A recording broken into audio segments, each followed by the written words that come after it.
Darwish was one of the most popular contemporary Arab poets and one of the greatest poets in world literature. His evening recitals used to attract thousands of poetry lovers. Hundreds of thousands of copies of his poetry collections were published. His work has been translated into more than 40 languages, and his poems have been used as popular poetry, and many of his lines have been turned into proverbs.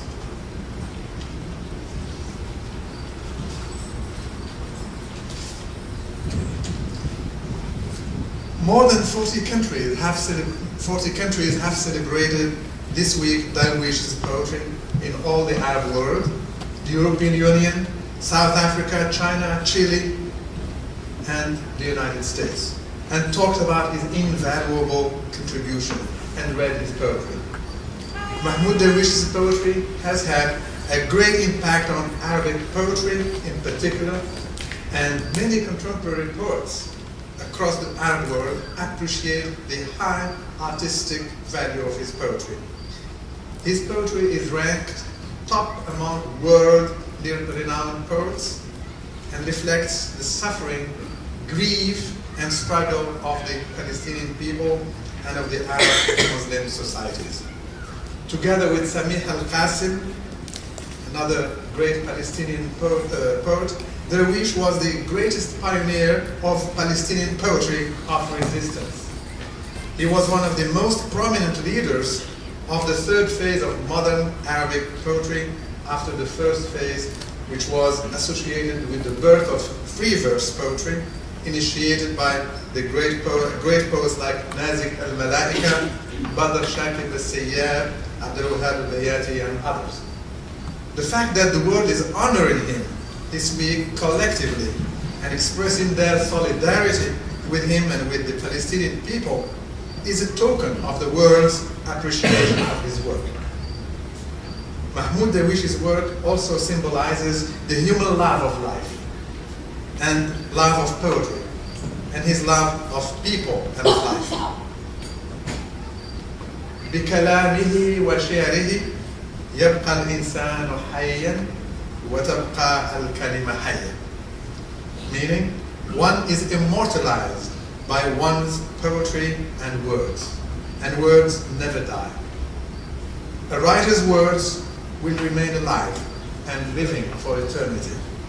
Darwish had also a great political impact in the Middle East, and his poetry scared the Zionist regime who threatened his life many times and who forced him into exile.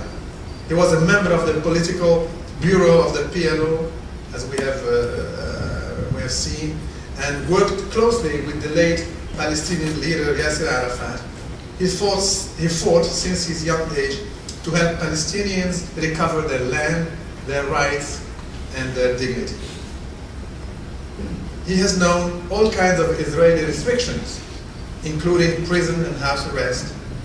He won the first prize in 1969, which is the Lotus Prize, and received it from Indian President Indira Gandhi during the 4th Conference of Asian African Writers in New Delhi. He left Israel in 1971, lived, as Mr. Hamid Abdel-Jabir said, lived in many parts of the world, in Beirut for many years, in Egypt, in Paris, and elsewhere in the United States.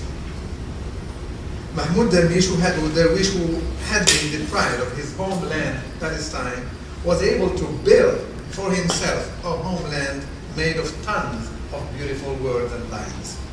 Mahmoud Darwish showed his deep commitment to the Palestinian cause, a commitment incompatible with the political line of most conservative countries.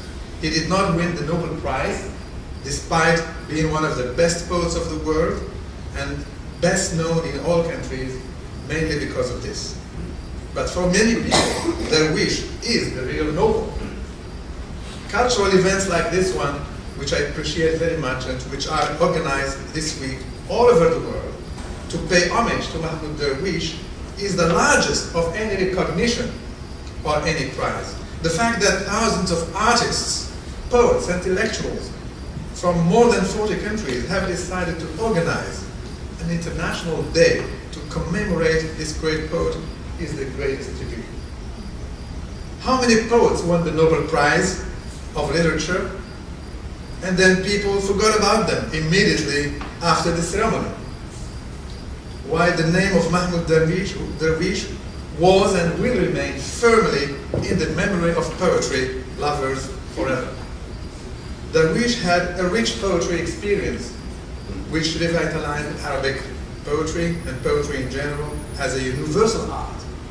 Finally, Darwish had a great influence on the Arabic language, which he enriched with his high style and rhetoric, and developed a culture of poetry as a universal rich human language.